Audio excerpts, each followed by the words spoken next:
Good evening, and that's me, guys. Show. Listen, guys, we have a fantastic show for you this evening. We have the incomparable attorney Daryl K. Washington. Now, guys, you know, all of the time when we come to this show, we don't waste a lot of time pontificating and talking about useless nonsense. We just kind of get down to business and we talk about things that interest our viewing audience. And we know that those of you that's here with us, you know, you have the opportunity to grab one of those cameras and come on and FaceTime our guest. You know, the rules are very simple, is that we are very respectful. We only ask questions that are pertaining to the topic and to the subject. And as all of you know from the early advertising, attorney, Daryl Washington is just that, an attorney. And we will be talking about several things. He's not here to give you consultations tonight, but we will have information that you can contact Attorney Washington at your pleasure and at your leisure once we finish the show. However, since we've gotten all the preliminaries out of the way, allow me to share a little bit about Attorney Washington with you. And believe me, guys, this is simply just a little bit. And we'll ask Attorney Washington to maybe go in more detail once we get rolling here. And we are just simply going to share. Attorney Washington hails from Opelousas, Louisiana. He majored in accounting at the great Grambling State University. He was a member of the famed Tiger football team. He has a law degree from the Southern Law Center. He's has been an attorney 2007 from the National Bar Association. He went to the Southern University Law Center. He was distinguished alumni, won the Distinguished Alumni Award there. Also, he's a former president of the J.O. Turner Legal Association. 2013-2014, he was deputy chief of the staff of National Bar Association president. Now, he currently serves at Southern University Law Center Alumni Association and also in the Grambling, Grambling Business Advisory Board. Now, guys, as you can see, this is just a very, very topical piece of information that we are sharing about Attorney Washington. So, without further ado, you didn't come to hear me. You came to hear Attorney Washington. How are you this evening, sir? Melvin, I'm doing fantastic. How are you? Listen, I cannot complain. I'm just thrilled that you're here. Our audience is thrilled that you're here. And they are from all over the place. We have Big Bad Brad from Venezuela and so many other ones from all over the place. And some of the comments you'll be able to see, sometimes they put them in the box. Many times they may be on other monitors that we have. So if you don't mind, sir, if you just share a little bit more in depth with us about your credentials. I saw a lot of them there. And if you have one or two that you may particularly want to touch upon before we get into our question and answer period. I mean, I think you pretty much touched upon them very well, Melvin. As you said, I'm a graduate of Grambling State University. Field for a period of about 5 to 6 years before I made the decision to pursue my goal, my lifelong dreams, where I attended Southern University Law Center. Upon graduating from Southern University Law Center, I moved back to Dallas, where I was working in mergers and acquisitions for about 3 years, and made the decision that, you know, I really could not impact my community the way I wanted to. So I decided to move on to the litigation section where I can get more litigation experience. At that time, interesting enough, the firm that I worked for, were actually representing Oprah Winfrey at that time for the big beef trial that we had here in Texas. And I tell you, man, I tried all I could to get on that assignment, to actually have the opportunity to meet and work with Oprah Winfrey. But unfortunately, I was not able to get on that case. But it taught me a whole lot how important it is for me to have a control of over my own destiny. I worked in litigation for a period of time before I started taking on pro bono cases. It was this one particular case in Irving, Texas, that involved a young man that was sitting in his car, was not committing a crime, was simply sleeping. He was approached and startled by 2 police officers, Irving police officers. He got out of his car, He took off running. The officer shot him in the back. Now, this was years ago, before we were really hearing about police brutality cases. I took on this case, and I conducted discovery and took depositions of the officers. And man, I was just really blown away how police departments were actually covering and writing statements for the officers so that officers would not get in trouble. And it was from that one case that I decided that I was going to start looking into more and more police brutality cases, and the rest of it is history. Wow. As we talk about litigation, and as we talk about police brutality, as we talk about the misappropriation, if I can use that word, of justice, do you find, as we move through this process, that not only law enforcement write false statements, and the word I'm looking for is try to skirt the law, do you find that they are supported by the general public simply because they are law enforcement? There's no question. Remember, it's a very tough hurdle to cross. Here in Dallas, throughout the state of Texas, and other places, when the Black Lives Matter campaign started, we started hearing the Blue Lives campaign getting started. And I can tell you, they have a lot of support from citizens. And let me just be very clear. Overwhelmingly, the majority of police officers are good.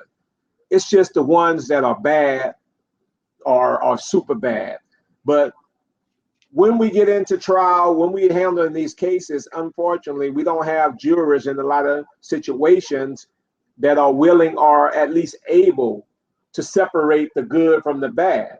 So that makes it very difficult when, in many cases, you're taking a police officer to trial, and members of the jurors actually look at police officers as their heroes. So we have to overcome that burden and that hurdle. And it's a very difficult hurdle because there's only so much that courts will allow us to say about police.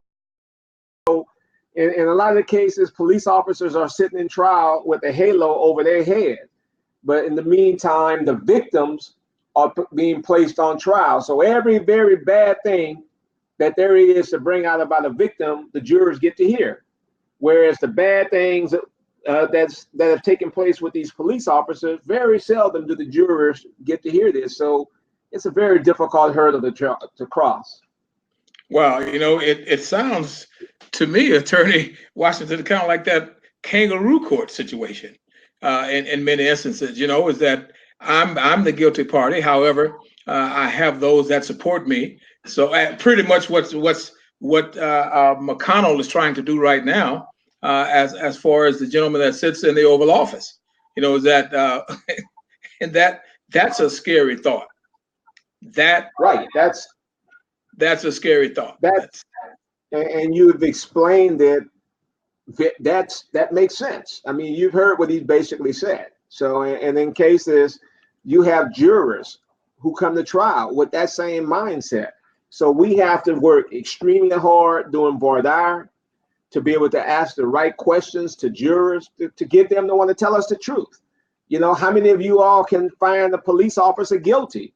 How many of you all, idolize police officers and will believe what a police officer says over a regular citizen? So you have to really go in and ask those tough questions and hope that people are going to be honest. And I've had, trials where I've gotten jurors to be honest, where they've come out and say, hey, I don't care what you say, I am not going to find a police officer guilty. And you look at that person, you shake their hand and say, thank you for being honest. But it's those individuals who won't tell you that. And, you could put on that very best trial that you have the capabilities of putting on, but it makes no difference. It's like somebody loving the Dallas Cowboys, right? Or somebody loving the New Orleans Saints. I don't care what you say. I don't care what type of analysis you give them. You're not changing their mind. And that's what it's like. As you share that, when you consider going in the law, and I know you alluded to that earlier when you first get kind of sharing with us, about the things that prompted you to do that.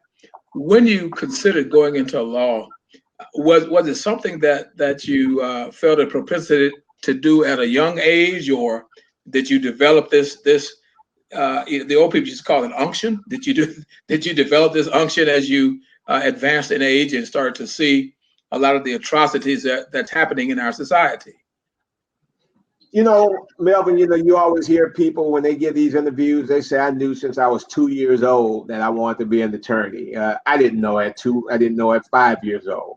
What I did know as a former athlete is that I was competitive. All right. And I like competition. Those are the type of things I enjoy. I also like helping people, helping the community. So, what better profession to be in where it's competitive and you have the opportunity to help people. So that's why that was just a natural fit for me. However, my older brother also attended Grambling, and as a younger brother, older brothers do nothing wrong.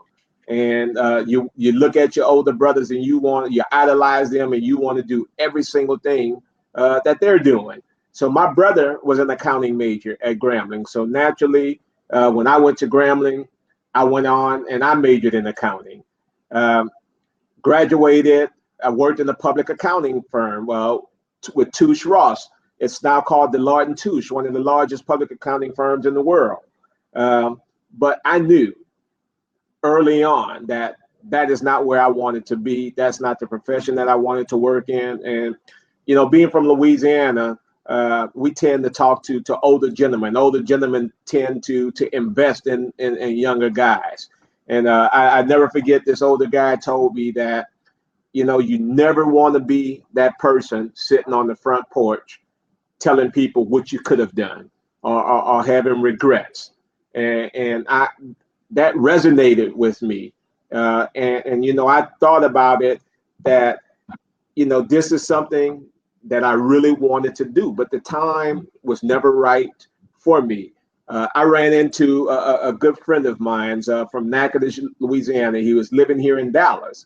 We happened to run into each other one weekend, and I asked him, I said, hey, man, what you up to? He said, man, you never believe. I quit my job and I'm going to law school. I said, man, you got to be kidding me. And that was my confirmation. I looked at him and I said, I'll see you the next year. And believe it or not, he and I were roommates in law school the very next year. So that was that push that I needed, and I always tell people, the 3 years that it was going to take me to complete law school, those 3 years were going to go by regardless whether I was doing something I truly wanted to do or not. So that was just a push for me to do it. And 20 years later, here I am. That's a fantastic undertaking. As you share this, if I might call you Daryl, as you share this, Daryl, Absolutely. Having been an athlete, do you encounter your colleagues many times that try to dismiss your your academic abilities and try to meld it all into these stereotypes? I ask that question simply because it has been my experience in many times, being a former athlete myself, being an educator. I have been blessed to do many things, and people don't seem to be able to get past the athlete. Do you Right. encounter much of that in your profession? I do, Melvin. I also encounter, people wanting to know where Southern University Law Center is located. I give you a quick story. We were in this huge trial it was against a Fortune 50 company. And this Fortune 50 company had all the big law firms, representing them. And I know how it worked because, as I told you, I worked for one of the big law firms before. But they looked at the fact that I graduated from Southern University Law Center. And this one attorney, we were at depositions, and you know how they walk up and want to show off. He said, where is Southern University Law Center located? Now, you know, if you want to know that, Melvin, all you have to do is do a quick Google search. Right. And you can find out where Southern is located. And clearly, he had already researched me before the matter, you know, to know where Southern was located. Right. You know, and I looked at him, and I wanted to, you know, I really wanted to say something, but I just told the guy where it was located. But about $10 million plus after a verdict, I walked up to him and say, you know, do you know where Southern University Law Center is located now? So it's just, I've always learned, you know, with Coach Robinson taught us this.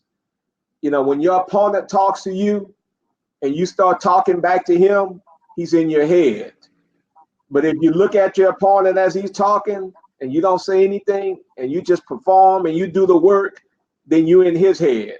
And that's how I try to do it, you know, which is why I'm enjoying this interview with you right now. But as you can see in the background, I'm still at my office, you know, late on a Friday afternoon, because those are just some of the things that's required in order to get the results for our clients. Wow, you know, that's very, very, very, very pensive, because, you know, Daryl, I'm happy to hear you say that, and I know a lot of our young people that'll be watching this, along with their parents, etc., will get more mileage out of this interview than they expect to get, because people don't actually get to encounter athletes that go beyond athletics. You know, they sit all the time and watch these various sports shows, and you know, all of the gab and the pseudo expertise. But to be able to hear your story as you share it, as you started out in one profession and decided you wanted to be an attorney, is just fabulous. Now, you know, and as we talk about that, if we can segue into this Botham, I think his mom pronounced his name Botham Jean situation. Yeah, you know, there's been so much talk across the country about, you know, speculation and what may have taken place, and people talking about, you know, I know you may not can get specifics about the case itself, but you know, just listening at the media and how the media try to put a spin on, oh, well, she was afraid, and you walk in and you find this strange person in your place. I mean, is it difficult sometimes to really maintain that professional cool when you know people are just saying things to try to insult one's intelligence when you are working with cases? I mean, we deal with that all the time. You know, I was able to get in more into the Amber Guyger case than the public actually knows that actually got out, you know, little bits and pieces. But just talking to Botham's parents, just knowing that family, spending time in St. Lucia, Botham wouldn't have been the person that would have threatened her. That's number one. You know, you try, Melvin, as much as you can to not invoke race into the conversation, but you know, and until people understand and realize that there is an underlying fear of African Americans, then these type of killings are going to always happen, because the color of our skin is our weapon. So as long as they see the color of our skin as a weapon, then we're going to always be armed, and we're going to always be placed in danger of losing our life. And that was just a situation where Amber Guyger walked in, opened the door to an apartment that she shouldn't have been into because she was not following proper protocol. She see a black man rightfully in his own apartment eating ice cream. All right. See somebody open his door, and seconds later she killed him. Mm-hmm. I mean, so when you look at that, that is very hard to fathom that somebody who has the training of a police officer, number one, would have walked into that apartment. That just tells you where her mindset was. It tells you where her training was. Because if I go home today and my door is open, I'm not walking in. Because I know when I left home this morning, I closed my door. So if it's open, I'm backing out, getting into my car, pick up my phone, and I'm gonna call the police. That's what a reasonable person would do. But when people are not properly trained, especially officers, and they have that gun in their hand, then they want oftentimes they want to be able to take, justice.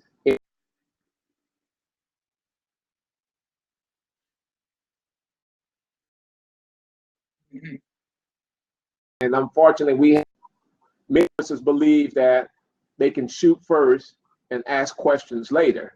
And Melvin, that's what we're trying to overcome. We're trying to defeat that system, and we're trying to make it where officers have to think secondly before they pull the trigger, because we saw how close it was with Botham. We have people of the belief that it can't happen to me. I live in a gated community. I have 2 or 3 degrees. That's their problems. What some people consider the hood. They think that's where it only happens. And this opened the world's eye to see that that's not the truth at all. It doesn't matter where you live. You are always in danger. So I'm just glad that we continue to have these conversations where people have to realize that it's a serious problem. It is, and you make several interesting points there. And that's what people do not want to accept, Daryl. It's this simple fact, and you've said it all. Is that our weapon is how we look, and we can't change that. And my question, Right. as you share, is when individuals, and I call them our less melanated brothers and friends, try to get out of something by saying that you're trying to play the race card. Then what are you so afraid of? If your conscience was not bothering you to begin with, then you have no reason to be afraid of us anyway. And to try to explain things away. So, as I was watching that situation, watching you guys work on the Botham case and listening to the news and all that kind of thing, it just brought back real life situations as it happened. But as far as, Attorney Washington, what blows me away is when people that look like you and I have the audacity to make the same excuse by saying, well, maybe if he had done this and maybe if he has done that, and just pretend to be completely oblivious to the fact that, yes, race was a factor. And your resume, and as I'm looking here, I know specifically from what you've shared, that you do civil rights law and personal injury and commercial litigation, and sports and entertainment law and wrongful death. If I can segue into this, and I know that the Amber Guyger case is really hot right now, and the Botham situation is still out there with the city of Dallas, whomever, trying to pretend that they have no liability and all of that. But when you are working civil rights law, I'm a former NAACP president, by the way. And the only reason I'm former is because I left the town that I was president in and just didn't decide to pursue it. In our seats, we see this all the time with attorneys like Attorney Washington. We see this, which is exactly what you're saying, is that people do not want to accept their part in destroying people's lives because of their pseudo fears and their guilt. So when you are litigating cases or when you are deciding to take on a case, do you find it that it's very often that if it happens to be a civil case that involves opposite race, do you find that your, I'll say your opposition colleagues always try to use that as an excuse and try to minimize your case by trying to pretend that it's all simply because of the person's color? I know that's a long question. No, absolutely. I deal with that all the time. And again, sadly, we still have to have these conversations, and Black people are treated this way in this country. The only time it seems like we get any type of respect or any type of love, for example, would be like on this coming Monday. when LSU plays Clemson. Yeah. You know, they're going to be cheering and supporting all these young black men who are going to be making millions of dollars for the NCAA, as well as the respective colleges. And, you know, I say sometimes, you know, when this country comes together and support each other and take the race out of it, things are so much better. You know, there's no greater feeling. I tell people all the time, two moments that I love a lot. During the holidays, everybody's so nice and loving towards each other, and during the Olympics. You know, everybody seemed to come together as one and pulling for a common goal. But when it involves us in situations when we need justice, that all goes away. Yeah. And that's the thing that is just so very tough. And we have our role as black people in the entire system. I tell you, oftentimes when I get to trial and I look out at my jury pool and I see that I have, you know, African Americans a part of that jury pool, man, I'm like, oh man, it's a good feeling that, you know, perhaps I'm gonna have an opportunity, at least a level playing field. Mm-hmm. But, you know, the judge asked one question: is there a reason why someone can't serve on this jury? Please raise your hand. And Melvin, I always put my head down because I'm just praying and I'm saying, God, please don't let us be the one to make the excuse again. And 99.9% of the time, it happens.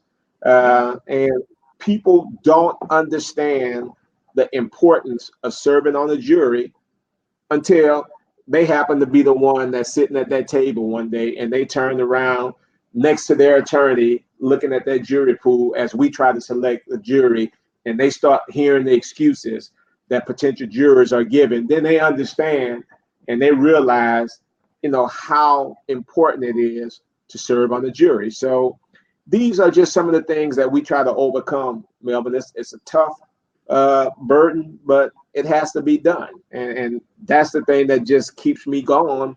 And that's why I think athletes do so very well in this profession, because athletes have to work so much harder in school than the average person. Not taking anything away from anyone. Yes. I mean, there were times, especially if you went and you played under Coach Rob. I mean, there were times where we had to be up at 5 o'clock in the morning. Students not having to get up sometimes at 8, 9 o'clock. You know, we on a wet field practicing. Then you have to go to meetings. Then you have afternoon practices. Then you have meetings. But guess what? You have to still do the same homework that students who are just relaxing and chilling and doing whatever around campus are doing. So that mindset of working extra hard and having to keep up, it pushes you. And I think athletes, that's just something that comes second nature. That's why when I'm up here at 7, 8, 9 o'clock at night, man, I'm fine. I mean, it's like I'm relaxed and I'm just getting my second win, where people are looking at me and saying, man, you're not tired? Why are you still at work? And I'm just conditioned to have to go that extra mile in order to get something done. Wow. You know, and I'm happy that you're sharing that, because that's what people either do not understand or just refuse to understand. And if I might share, as you share that when I was teaching, I had to get my head in a place where I would not be insulted, because I specifically requested those students who were supposed to be, quote, incorrigible and did not want to learn. Well, obviously, when you have class control, when the students are doing well, then my less melanated colleagues, of course, refused to accept the fact that I was good at my craft. Right. Athlete, and the kids were afraid of me. You know, had nothing to do with my ability. So I hear you very, very loudly. Now, you know, as you share that, and we talk about Coach Rob, and I please allow me to say, man, I love Coach Rob dearly. As a matter of fact, I used to scout for Grambling when I was living in Houston, and I sat at Coach Rob's table at the whole nine, and I love Coach Rob, and I wanted to be a Grambling Knight. So let me say this on my show, and because I was not that tall as a lineman, I missed grandma having to play at Louisiana Tech University. And so as you share that, and as we talk about our less melanated brothers and sisters, and you talk about the national championship coming up, and I asked you the question about how the colleagues try to make race be a non-factor when they know in fact it is. And I would always ask people that were less melanated something very simple, is that you come to the stadium and you cheer and you clap and you yell and you pat me on the back, and then when I'm sitting next to you in the classroom, I'm just another N-word. You don't recognize me from being underneath my helmet, and you don't expect me to be in class being the academic person that I came to the university to be. All you see me as is this brute, so to speak. So I hear you very loudly, and that's why I want to ask, that question about, as you move forward in your profession. Now, I promised we wouldn't hold you all half the night, but I do have to ask this question. There was a lot of controversy about the judge hugging Amber Guyger, and I go on record as saying I thought that to be very inappropriate, and quite frankly, I thought that to be a slap in the face to the young man's family. Of course, she tried to put another spin on it. I don't know if you are comfortable speaking to that, but if you are, will you share with us? I mean, as an attorney, but you're a person, as a person, what were your feelings when you observed that? It's unusual. All right. I have not seen it. And, if you're going to do it for one, then I need to have been able to look at a history of seeing you doing it for a young African-American man who's about to get sentenced to prison. Yeah. I just don't think it was a proper thing to do. I understand that the judge is human, and sometimes you can't control certain emotions, but that just was not the proper thing to do, because again, Amber Guyger took the life of a young man, yes, who had all sorts of promises, and she committed an extremely bad act. I know God says that we are supposed to forgive, but for what she did, it's hard to comprehend. Mm-hmm. And you see a young lady less than 2 weeks later in Fort Worth who get killed in her own house. And you would think with all the national attention given to Botham's case that people would learn, but you don't have that comfort in your home. So when somebody has that authority and when they take that oath to serve and protect, and you take somebody's life, and once you take somebody's life, then to me, a judge should treat that person the same way she would treat some other person if they took an innocent person's life. And I just didn't see that. And I wish it would have. I wish it would have never happened. To be honest, there were several things I wish wouldn't have happened at the conclusion of that trial. Those things happened. Even with the brother hugging Amber, there were people who were very critical of the brother for doing that. And again, he was a 17-year-old kid. And sometimes when you forgive people, Melvin, it's not for them, it's for you. Right. Hoping that you can somehow go on with your life. He made it very clear that what he was doing was not, something that he was doing on behalf of his entire family. This was something he was doing for himself, and to see that, man, there were a lot of people who decided that they were no longer going to support the family because of what this young man did.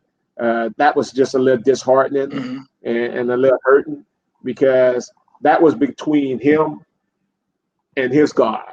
Yeah. Him and God for what he had to do, and if I would have known he was going to do that, he probably wouldn't have done it. Things would have probably been done a little differently. We have time when you can forgive in due time. But unfortunate, it happened. We all say we believe in God, and we all say that God has the ability to take us places that we didn't even think we had the power to be, or the ability to be. So, perhaps that was God in that courtroom at that particular moment, trying to show the world how we should be with each other.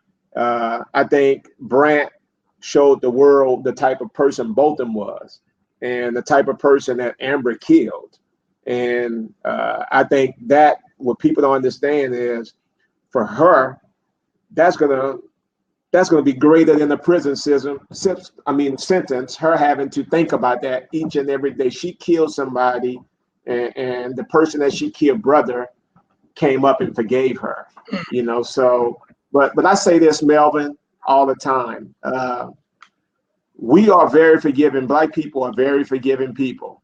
All right. And everybody came, and, I can't tell you the number of cards that I got where people are saying, oh man, that was just so beautiful. Oh, that just touched me, and all that. And I'm like, and I say, yeah, that's great. But if that was a black person sitting where Amber Guyger was sitting, and the black person killed a white person who had all sorts of potential, would y'all have wanted the family, and would y'all have wanted the siblings to come hug that black person and say that, you forgive him? And would y'all have considered that person, a great person, or would y'all have been criticizing that person? And we know that it wouldn't have happened. No. So, no. And we know that the judge wouldn't allow that exchange to happen in the courtroom. So, it's just, sadly, those things happen,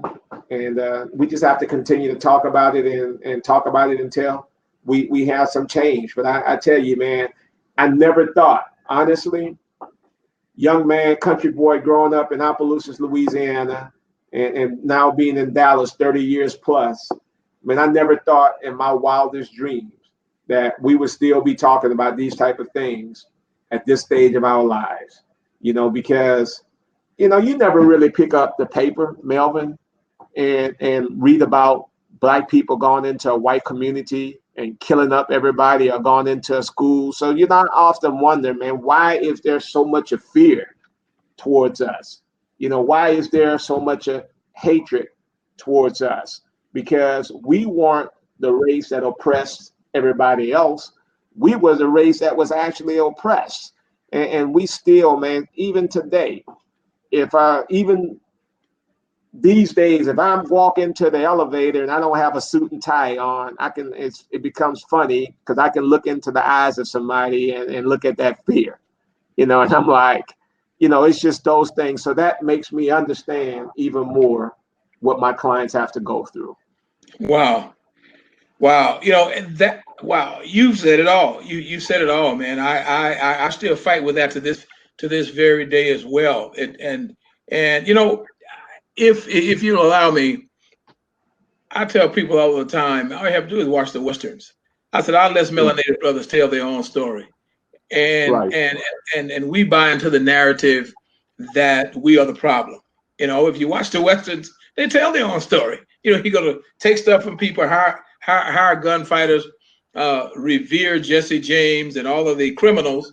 So it's insane to me. And I just think that it's all manufactured, and it's all done on purpose. But wow, listen, I really thank you for that. I want to be a man of my word. You were very kind to come on and to help us out and to share with us. And as you were talking, I have several monitors up here, and you've been getting all kind of thumbs up and hearts going up, and that's always a great positive.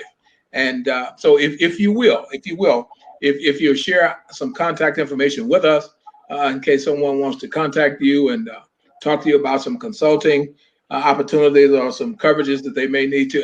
As a matter of fact, heck, I might call you myself. It's been a long time since my sister went to sleep, and under some funny circumstances with the hospital, but I may have to give you a call myself.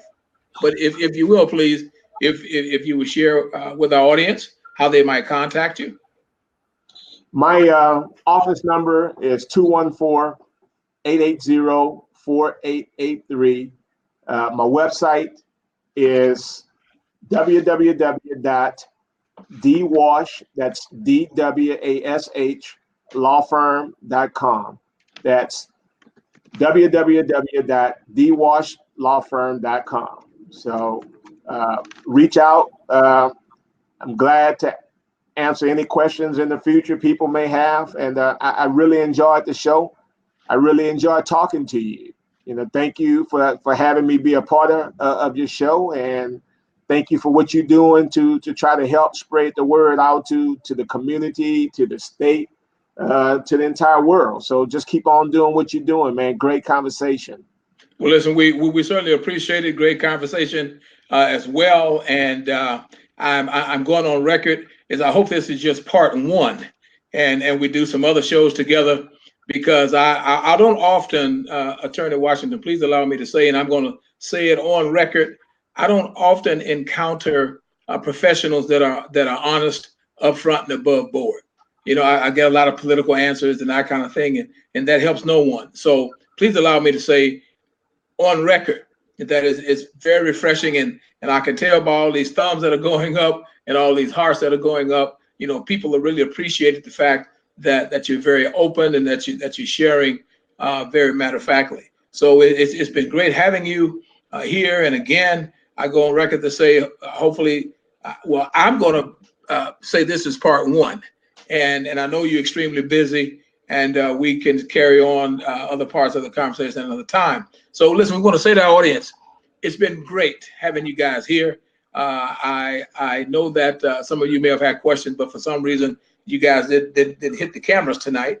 But we're glad you're here. We appreciate all of the stars that you're sending up. We appreciate all the thumbs up you're sending up. We appreciate all the hearts that you're sending up. And as you guys know, I am Melvin Lawrence, your host of the Nobody Asked Me Guy Show. And as you know, my latest book that we have out now is called Mothers and Their Men, an introspective look at mothers rearing their sons. It's written from a mother's perspective. You need to get that conversation like it. There's nothing on the market that's not telling anybody how to raise their children. So please get that book. Now, so again, guys, come back again next week. Next Friday, we have Dr. Sandra, I'm embarrassed here, Dr. Sandra Walker. She's a university professor at ULM, and she'll be talking about psychology and the psychology of men and looking into oneself. So please come back and join us at that time. So listen, thank you very much for joining us. And again, we want to extend thanks to none other than Attorney Daryl K. Washington. Attorney Washington, we appreciate you, sir. Appreciate you, Melvin. And I'll be coming back hopefully sometime in February. We have a huge trial that starts here February. Young 21-year-old lady that was killed, shot multiple times, over 6 times in the face, neck. So you'll be hearing about that criminal trial that's taking place in February here in Dallas. So I'll come back to the show and I'll give you the first scoops on it after the trial. All right? Great. Love it. Love it. Have a great and blessed night. You as well.